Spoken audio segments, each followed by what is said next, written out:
הגעתי לכאן, פנו אליהם הקרקס דרך הפייסבוק. חיפשו רוכב ישראלי שיחליף את אחד הלולנים שבעצם לא הגיע ודפק להם ברך. אז רצו מישהו זמין מהאזור מקומי שהצטרף לקרקס.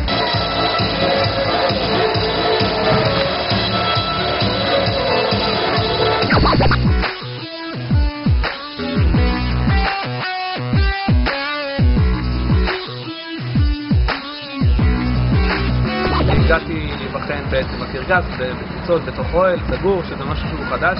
זה שונה מאוד מרכיבה במסלול פתוח. ראיתי שזה מתאים לי, הם רואים אם זה מתאים להם, כל מיני תרגילים, כמו לעזוב ידיים, רגליים באוויר.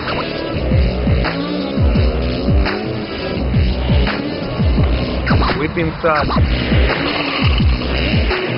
ווילים, טופיל, כל מה שמסביב.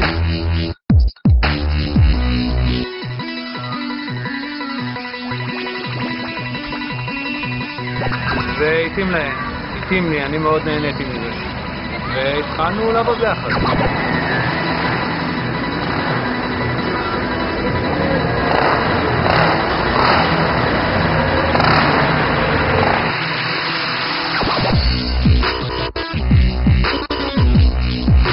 יש לך את התחרותיות, את העליות הכי טוב, הכי ראשון, אתה חייב להוכיח את עצמך. בקרקס אתה בא לקפוץ לעשות את מה שאתה יודע, אף אחד לא לוחץ אותך, לא מלחיץ, תעשה ככה, אתה בא, אתה עושה את מה שאתה יודע, אתה נהנה, ותמיד הקהל יריע לך בסוף, תמיד אתה תהיה הכוכב בסוף, באים, מצטלמים איתך, עושים חתימות. אני רוכב עם שני רוכבים.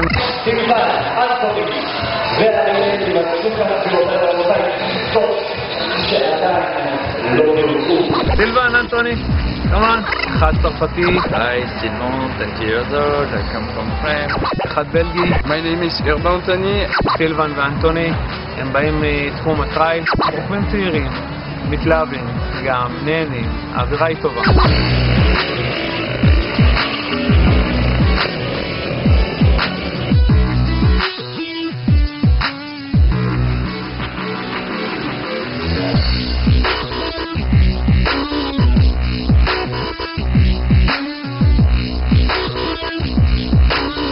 פציעות קורות, למשל סילמן באימונים ניסה לעשות בקפליפ בלי תנאים הכי אופטימליים, אבל בכל זאת הוא ניסה. התרסק בפעם הראשונה, ניסה עוד פעם, גם בא הוא מתרסק, אבל נפצע. ובעצם הוא מחכה להחלים כדי שהוא ינסה שוב. 2 weeks ago I crashed when I tried the backflip. גם לי אישית הייתה נפילה באחת ההופעות.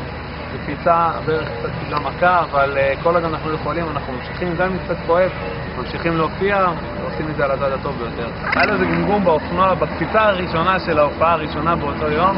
פשוט אני רואה אותו, עוזב את האופנוע באוויר, עוזב ידיים ורגליים, אני אומר, מה זה, תרגיל חדש?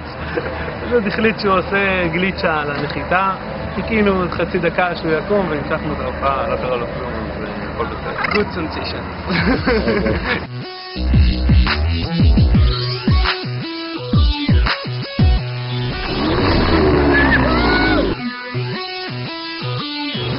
זה המספר שמלווה אותי כל החיים, מגיל קטן, מספר המזל, מספר על האופנוע, כל דבר זה 22, מספר על החולצה.